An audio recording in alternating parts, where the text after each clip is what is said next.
All right, we're live. Good evening. You're watching a Clubb Tracks TV show, and I'm your host, Noel Clubb. Welcome to Spanish Sport folks, and of course, we're now here, and of course, on Zingo TV channel 250. Please remember to download the Zingo TV app from respective iOS and Android app stores, as the app is absolutely free.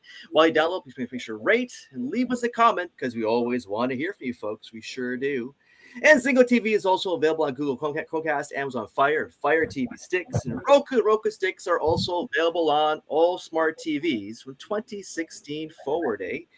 Well, thanks to viewers watching the Clubb Tracks TV show around the world. Thank you for joining us, as always. Thank you very much. And let's introduce, of course, our co-host of the show. He's a longtime rocker and solo artist. He released his first full-length solo album, the highly praised Bodega Flowers, in July of last year, folks. He's also lead singer, of course, guitarist of a very cool band of rock of New York City, The Handful. Please welcome, folks, Mark, Cool Dude, Duda. To the show. All right, man. A clap for myself. Thank you. I appreciate it. Good to see you, brother. Well, as always. Wow. What's happening? Been looking forward to this week, man. Spent a lot of time this week listening to Neil and 5440 and learn about the band. And that's one of the coolest things about this show is taking a deeper dive into some artists that maybe I'm not as familiar with, and was very cool. So I enjoyed it immensely, and I'm looking forward to the discussion. How have you been this week? Oh, very good. Yeah, very good. This thing's been always keeping busy. But it's actually, for me, it's a great honor, privilege to actually have Neil on the show. Actually, I go back to 1986 watching Neil on Much Music First for many, many years, watching their videos continually. But I just love this stuff. And then by the early 90s, when they released like albums like Dear Dear, 92, and of course, there's a Smiling by Cabaret album. It's 94. Those are fantastic stuff. So I'm a big fan as well. See him live like 10 times, especially during the 90s. Just love him. Love these guys, man. So without further ado, let's, of course, introduce our very cool special guest here on the show, folks. He is a lead singer and guitarist of a very cool band out of course, British Columbia. They were formed back in 1981. Out of Towasson, British Columbia. Hopefully I pronounced that correctly. So was that? Towasson. So what? You can go Towasson or Towasson, either way. Either way, Towasson. Very good. Mm-hmm. Well, of course. And actually, this band is a very cool band. Where it's nominated for 8 Juno Awards, starting from 1996 to 2016. It was a brand new single, which is a very cool single called West Coast Band. Please welcome the very awesome, the very cool Neil Osborne of 5440 here on the show. Welcome, Neil. Yeah. How are you doing? Thanks. How's it going, sir? Yeah, it's going well. Nice Sunday out here today in beautiful British Columbia. British Columbia, yes, very good. Are you in the city right now? Or are you kind of back home? Your original place of where you're from? No, I'm on Gabriel Island. It's a little island. One of the Gulf Islands off Vancouver Island. It's a tiny little island, beautiful. All right, gorgeous. Right on. Very cool. Well, going back to the very, very beginning here. So tell us about for yourself, like when you started first. Will you pick up guitar first, and what was like the first inspiration in terms of music and playing music for you growing up? Well, I guess I had. Still have older brothers and sisters, so they would bring home records. When I was 8 or 9, I remember my older brother bringing home the first Led Zeppelin record of all things. And then there's Beatles 45s, Beach Boys 45. So music was always kind of an initial thing. In fact, my older brother was in a band called the Junior Beatles. Oh, is that right? And they had cardboard cutout guitars. And then me and my friends, and we were a few years younger, he would charge us all 5 cents, which we would borrow from my moms. But we get free popcorn, and we watch them, air guitars to the Beatles. And I was like, this is what I want to do. Very cool. And British Columbia, that kind of really cool music scene. I remember from the late 60s. You had a lot of cool bands coming out there. I remember the Collectors. I was born a little bit later, but looking back at the music scene, going back to Canada, especially out west, was some great stuff. Like the Collectors were a really, really very, very inspirational band back in the late 60s in the BC. They actually have a kind of shape and form like you as an artist, the Collectors, who became Cello Whack later on. Yeah, no, and then I'm a good friend of Bill's, actually, Bill Henderson from No Chilliwack. way. Very cool. Yeah. We spent some time in Italy together a couple years ago, so that was a blast. I still see him from time to time.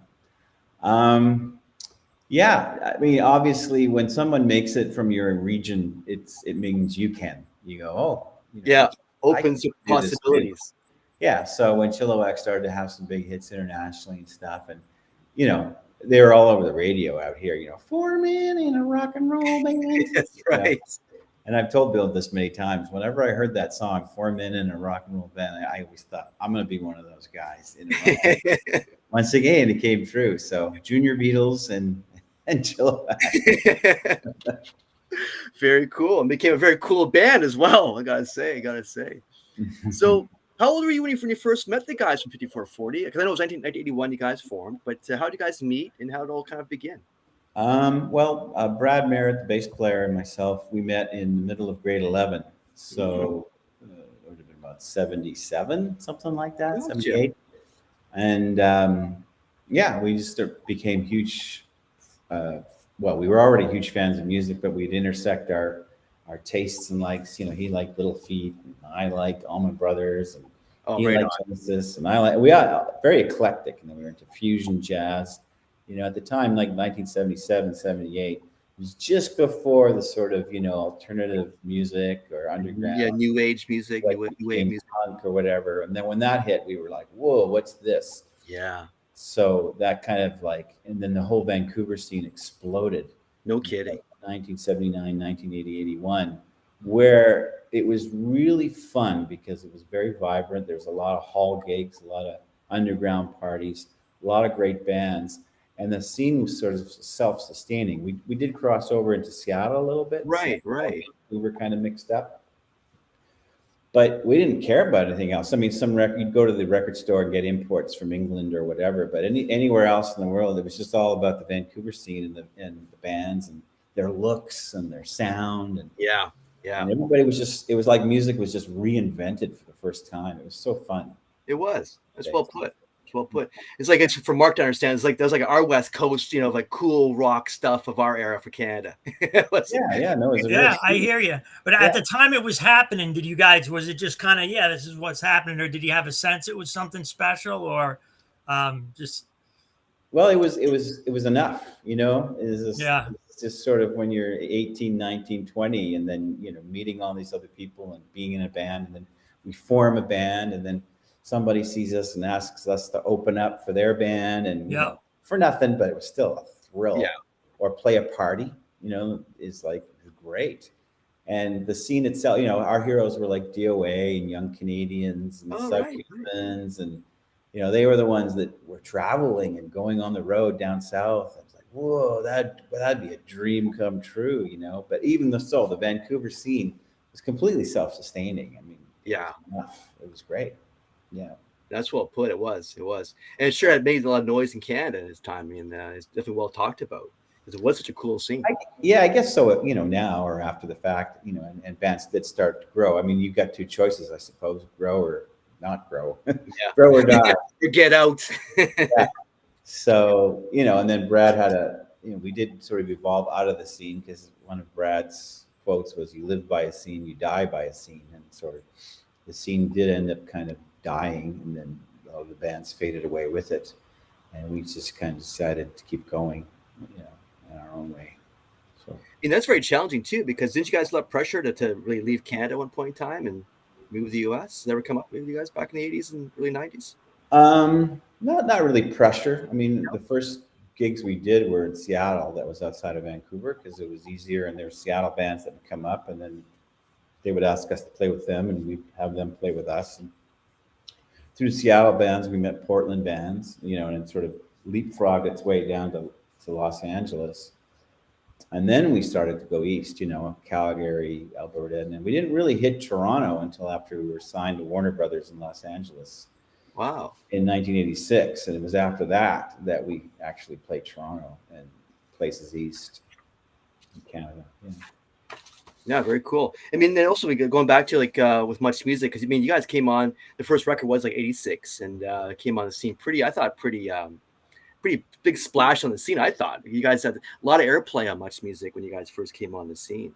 Yeah. So, I'm trying to recall exactly what happened, but there was still sort of the hair metal pop type Yeah, band.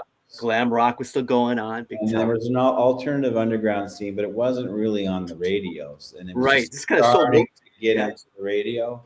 yeah, And it was actually Much Music that started to play the heck out of us big time. because they played us a lot. Kids would phone the radio stations, like the FM rock station. They play that song by 5440 or. So it was really Much Music kind of broke us on radio, even though it was a TV station. Right, exactly. Exposure is huge, huge. Yeah, it was good. Yeah, I mean, as a kid, I mean, so many bands I would never heard of. When I look back now in retrospect, as a kid, like I would never heard you guys. It wasn't for Much Music, and my looking to look back at it all. But thank God they did because okay, I became a huge fan. But yeah, especially for me, I've seen guys live in the '90s many times, and I always thought Dear Dear and Spelling Buddha Cabaret was like this. I thought was magical, great, fantastic albums, just loaded with great stuff. Well, thank you. Yeah, Smiling Buddha is probably the band's favorite record Yeah, because we were very creative and we just kind of just spewed stuff out all over the map. And I think we had 30 songs and 15 of them made the record. wow. Yeah, it's So fun. you guys time. are up to groove then, big time groove then. Yeah, Your live shows, I thought you guys had this really kind of cool characteristic where you had the vibe was very kind of 60s, a little bit of a 60s feel. When I seen guys live in the Buddha Cabaret tour in '94, I see guys at Lulu's a bunch of times too. But I thought that really the tone, the vibe, the feel was very, very, very mellow with a great atmospheric guitar work. Going back then, it was like guitar solos was fantastic. Go ahead, the chap's name now, the first guitar players you had in the band. He was just a fabulous guitar player. yeah, Phil. Yeah, he was very creative. I mean, when we were in the studio, I don't think he ever did more than one or two takes. Wow. He just played it. That's impressive. And he didn't think about it. It just came out. Yeah. We're like, okay. And you got to remember, in those days, you're recording on 24-inch or 24-track 2-inch tape, correct? Right. And one track is like SMPTE or whatever, and the tracks on the rims are not as good quality, so you want to have all your best, like the vocal in the middle and all that sort of stuff. Gotcha. And then by the time you fill up the tracks, you get maybe 2 tracks for a guitar solo, 2 or 3 tracks for a vocal. You record it, and the engineer or the producer goes, "You want to keep it? Because otherwise we erase it." Nowadays, with computers, you can add an item. You can have 400 tracks. Right. They say computer saves time, but it actually doesn't. It's way more time because you listen to the 400 takes. It can never be done, right? Like it can never be done. And plus, we record it all in Pro Tools now, and then dump it back on 2-inch tape anyway to warm it up and make it sound better or whatever. Sure, yeah, that's a fancy, little compressor there. So it's weird because the era that Noel's talking about, what I heard when I listened there, because of course you're always listening through your own experiences. Mm-hmm. I heard a lot of that Ardent stuff, like the Chris Bell stuff, the Memphis stuff, the Alex Chilton stuff. And when I think of that sparkly, jangly stuff, and when you want to get heavy, it's not really about it's not about the pedals or the distortion. It's more the way that you're striking the chords or holding the guitar. A lot of the tone is in your hands. I love that stuff as well. But you guys have gone through various sort of sound iterations, and then you'll hark back to them over and over again. Like Noel and I were talking about how I thought that a bunch of Northern Soul reminded me of stuff that was on the Show Me album a little bit. And those, one's way from the aughts and the other one's from like 86. They're like 20 years apart. And then, it was just odd. Northern Soul, one of the things I really liked about it was talking about sort of war from a family perspective. Can you talk a little bit about that song and what might have inspired that? Yeah, that's one of those songs that there's a few that happen with us and me, I guess, in the catalog where they kind of write themselves. You get an idea, you get a spark, and then the story just pops out, and whatever it's the lines to sort of come out. So this was during, around the time of the Afghan and Iraq campaigns, I guess it would be called. Gotcha. And people being sent over there, and in both countries, Canada and the United States. And it's like, well, why? Who cares? Like, it's got nothing to do with what's over here, in a sense. Yeah. So, the first one is a family that lost their son. So where is he? He's not here. And then the last verse is the daughter, and she's out protesting, just to end this war kind of thing. So it's a protest song that would have harkened back, say, to the Vietnam days, but it got updated to the Iraq War mostly, I guess. And it's just a nice little melody, and it circles around and tells a story that, it completes itself, which is a nice way to when a song writes itself like that, it's a beautiful thing. Yeah, it's a great song, and I think it also the better songs sort of tended to transcend sort of genre or time a little bit more. I could see that song being done in a million ways, and still holding on to its best qualities. That's a good one, man. Yeah. Was also listening to a bunch of the stuff from the aughts I really liked a lot. I liked Yes to Everything a lot from '05. Of course, I'm a rocker. I'm shamelessly so. And so a couple of the tracks I liked was Easy to Love, right? You got that sort of that Phil Rudd thing happening, and then there's an insane guitar solo on that song. I don't know who that is, but that's Dave Genn. Yeah, ridiculously. It's like Angus who, because you're reminded a little bit of that AC/DC thing, but of course you guys do it differently. It's a little more tuneful, but it's like it seemed a little tongue-in-cheek and deliberate to me. But how about that record? There's a couple of songs on there I like. Yeah, that was a fun record to do. That was one of the first ones when Dave joined the band. And we had just done a tour of the UK. It was brutal. Northern England, every small nook and cranny. And it's like, why are we here? You step outside the club, and first these two guys want to fight you for sport. We're like, welcome. So it was a great way for Dave to be sort of indoctrinated into the culture of the band. It's like, this is what we do. And we came back and decided to write some songs, and he had come up with essentially that guitar riff, that like an AC/DC type thing. And then, so he and I worked out a melody. And it's funny, I was thinking about my high school, and you say tongue in cheek, and I don't know if you mean anything about the lyrics or not, but it was like the big words in my high school were like outrageous and excellent, that kind absolutely, yeah. So those are the first few lines of each verse. It's just like using all those high school words. Very cool. Kind of a name. It's like, outrageous, man, excellent. Those kind of things. Rad, man. And it's why can't I just use them in a song? Why not? Yeah, that was one. It's an album that flowed really well, start to finish. Like Blue Plate Special kind of grabbed me a little bit too. Tell me a little bit about that. Is it about like familiar things sometimes being the best things, or give me your take on kind of what that song's about? I think you pretty much nailed it. Just going with what you get. Or what's opening the fridge, what's there, or the situation you're in. You just deal with it, and you make.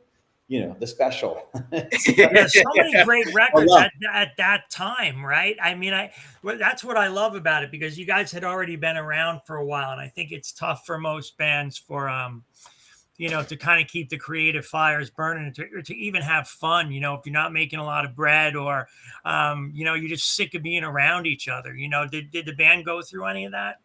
Not really. Phil left the band in 2003. And we just, always what motivated us was being creative, and initially when we got signed and everything, there was demand, the record company wanted a record, there was money to be made, we'd sell records, that kind of thing. Around about 2005, we just make records because we like making records, Love it. Yeah. We had a lot of fun. We're all really good friends, and we've always said, as long as we've got some music in us to make, we'll keep making records. Now, I don't think half the time we do gigs, if anybody cares whether we have new music or not, but we do, and they keep going, and it's we haven't forgotten that. We've never stopped, right? Right. started recording put out our first EP in 1982, and we've never stopped writing and recording. So whatever this is, 2023. That's beautifully rare thing, but that's great. And you can tell you're having fun making the records, and you can tell you had a lot of fun making the new single too. So I'll flip Yeah. it back to you, No Noel. kidding. I mean, it's fun. You can tell the hang was good, right? When the hang is good, it comes out in the music. Yeah, Yeah. I mean, the new record is it is kind of a funny record. It's definitely a fun record because they're all stories about the band or road stories, and there's a song about each person in the band.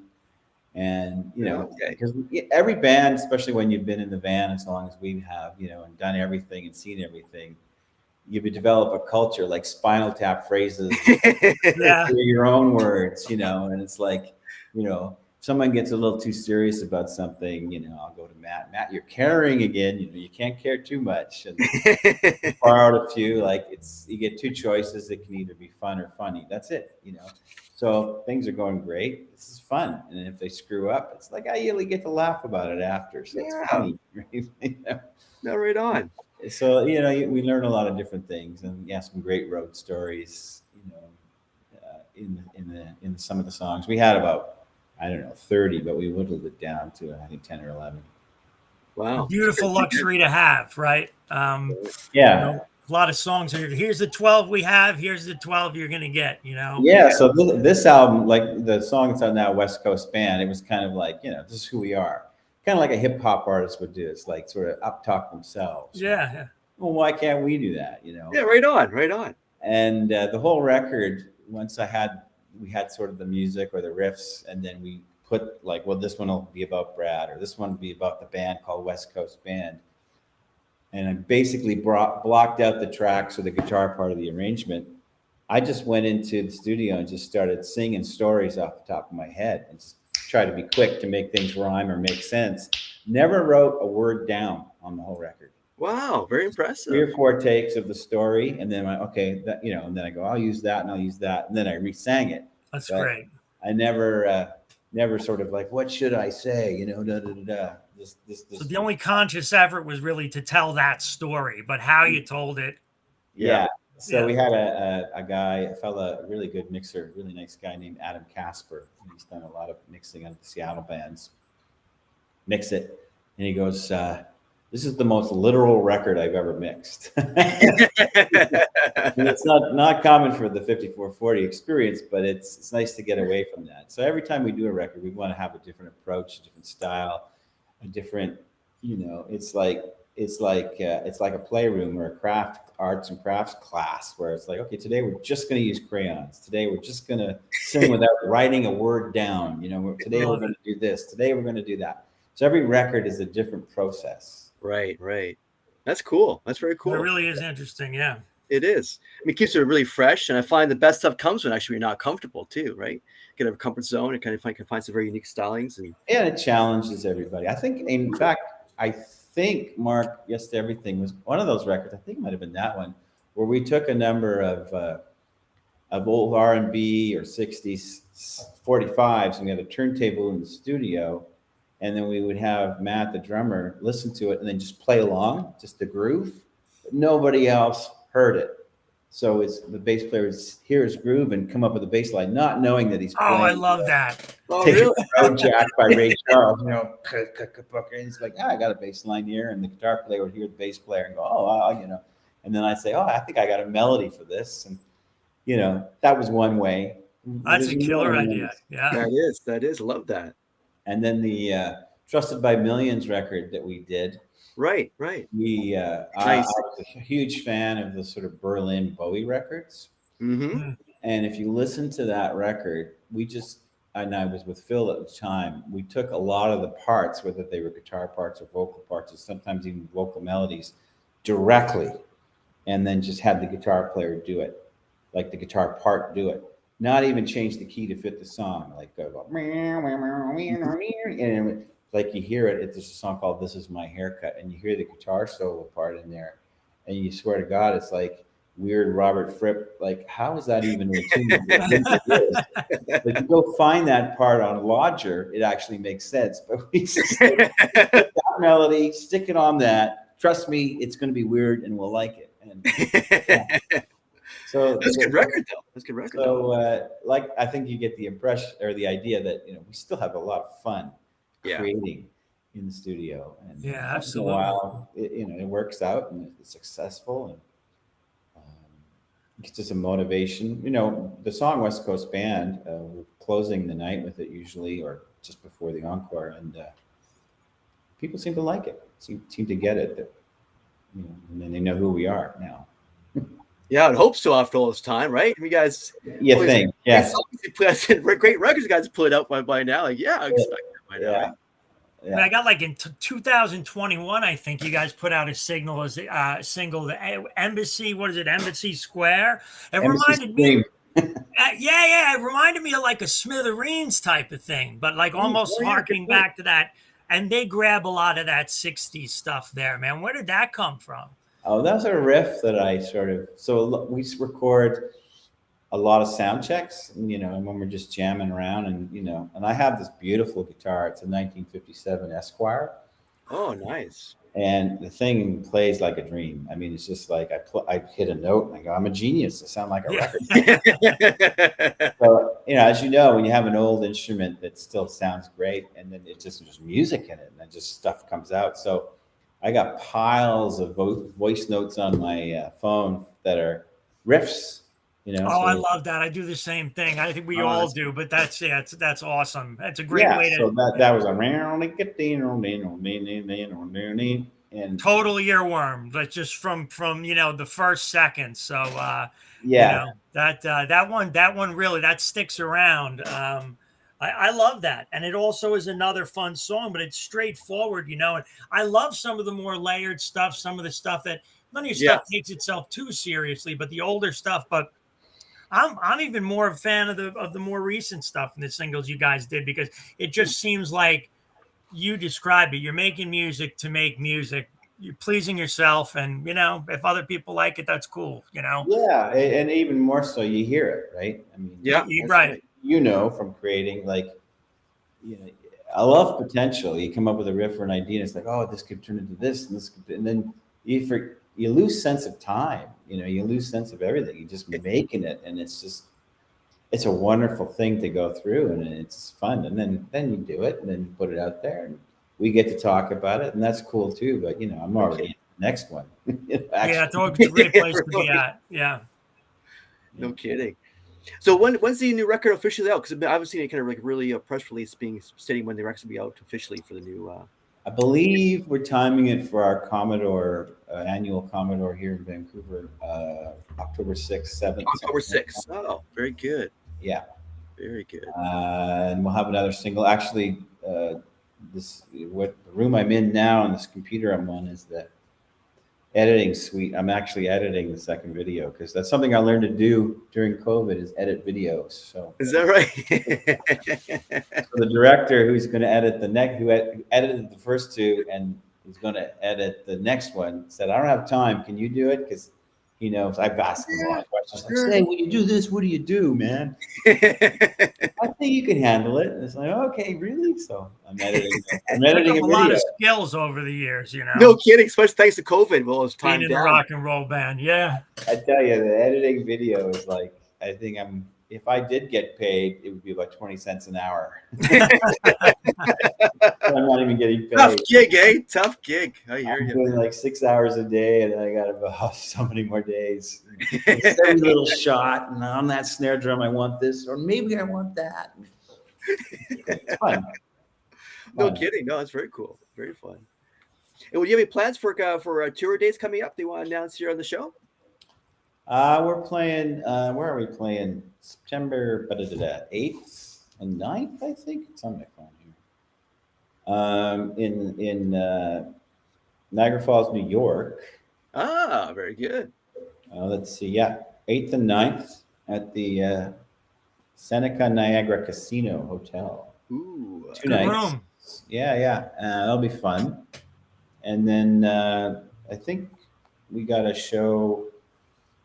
A Barnside Harvest out here September 16th. Big show out in just south of Vancouver.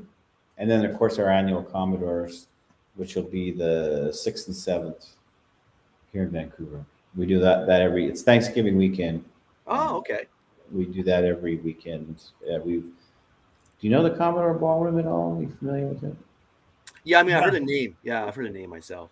It's like legendary. I mean, saw the Clash there, saw the Jam there, saw U2, saw Police, Blondie. I mean, everybody. It's like a 1,200 seat room with a swinging dance floor. It's been the room, and Right. that was our dream as a band, is to finally play the Commodore.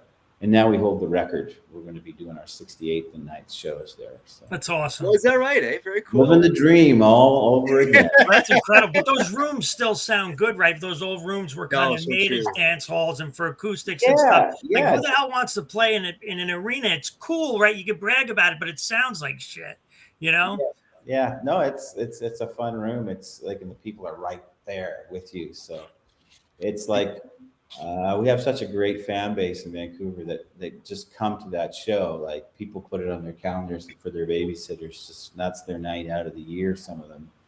And I don't even have to sing. I tell you. I mean, I just start a song and then I could just stop and you could hear the crowd sing. Yeah. That's rewarding. It's fun. Yeah. Absolutely. I get some fans here are saying, please do 3 nights at the Horseshoe, please. So. Yeah, definitely. Yeah, that's another one we've turned. Yeah, I think we are. So we've turned that into a 3-night stint, and usually the first weekend in December. So these annual things are a great way for, people. Feeling that bass, eh? It's kind of a happening, It's we're not quite the Grateful Dead, but it's our own little. True. People meet. Like a lot of our fans have become friends, and they're from all over the country, or even 2 countries, where they meet at our shows, and it's kind of a neat thing to see now. And, that is. It's not like we're creating it; we're part of it now. We're part of something bigger than all of us. So it's kind of a neat thing. Well, you're part of the fabric. You really are part of the fabric of really Canadian music. Really, I mean, you guys have been around for 40 years, and it's been a fantastic 40 years. So we're really We've got people on the chat saying, my favorite front man, best Canadian band. We'll have to tell Gil from Triumph next time he's on it that Roger. He's got a rival, Gil. But I mean, it's awesome. We usually don't get this much action on there, but you can tell the folks really love you. So absolutely. Good stuff. Yeah. Even for me, I gotta say, I've seen you guys live like about 10 times in the 90s, and I really have to say I've seen a lot of bands live. You guys are way up there. Especially we had Phil on guitar. I love Phil. I was a big fan. I thought, to me, he's like a little bit like an edgy at the edge. He's a very atmospheric guitarist, and I just loved his sound live. And I was a big fan, especially in the 90s with him on the guitar. I was like, oh my God. It's almost like the guy from Dr. Feelgood, Wilco Jones, but with less cocaine. Yeah. A lot less cocaine. But still trippy, but in a good way. Well, absolutely. Yeah. I gotta ask you, get back to you. I'm going to take a bit more time, but Smiling Cabaret, really quickly, was that like a really fast record for you guys? Because we made like 30 songs and you picked, about 15 or so. But was that a fast record to make when you guys in the studio making Smiling Buddha Cabaret back in '94? Fast. Well, super fast. Pardon me? It's like super fast. Like, it did kind of come across as like a really flowing, beautiful record. Yeah, sure. We were just spewing out creatively amazing stuff. And we had to sort of work quick. Now on the Dear record that came out before that, we went and did that with a guy named Don Smith, who worked with Tom Petty and the Tragically Hip and stuff. And I really liked his engineering. I really liked his work. When we went and did the second record, which is Smiling Buddha with him, didn't really like where he was at. I don't think he was very present. A lot of producers can kind of be absent, he's always on the phone to his next gig and a few other issues. Yeah. And he's the one, he taught us so much and he taught me so much. He would tell us stories of how the Rolling Stones tried to get this amazing track. I can't remember the song, but they ended up putting the cassette version on their record because it had the best feel. And, he would often say like, man, your demo sounds so good. Like, I don't know if we can beat it. So he had me convinced. So in actual fact, Smiling Buddha Cabaret, with the exception of 4 songs, are all our demos. Really? Wild. And only one of them is one he mixed.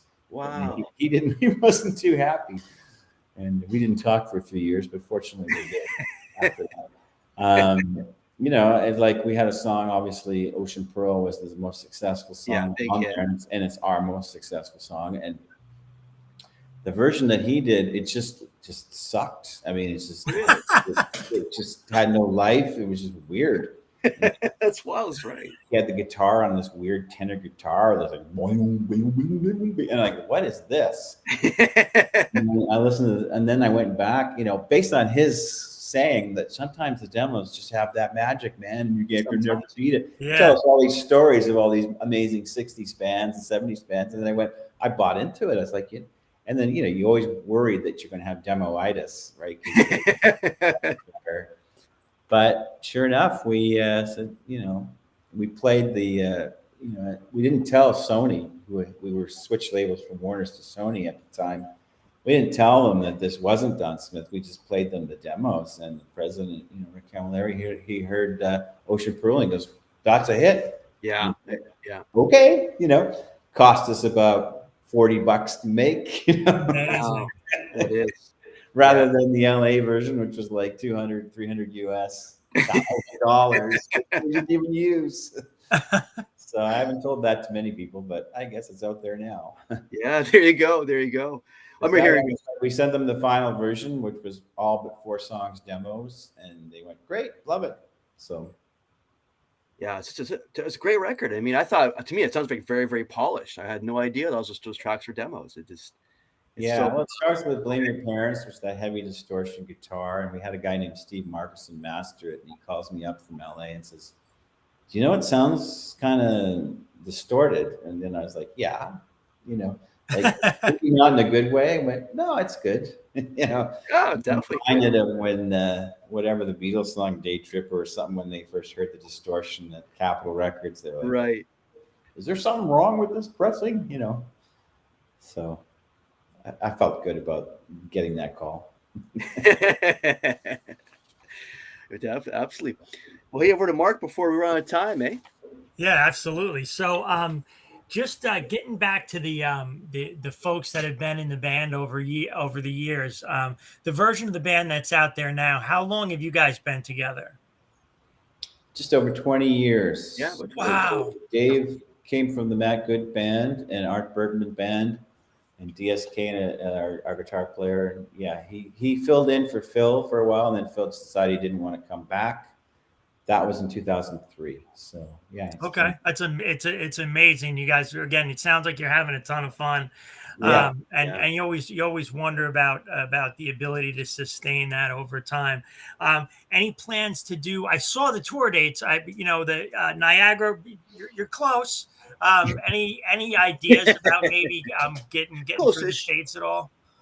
We did have a sort of, the actual 40th anniversary of the band was 2020, and we were gonna just, pull out our wallets and hell with it. We were just gonna play all these places in the States that we played in the 80s, lose money but have a good time.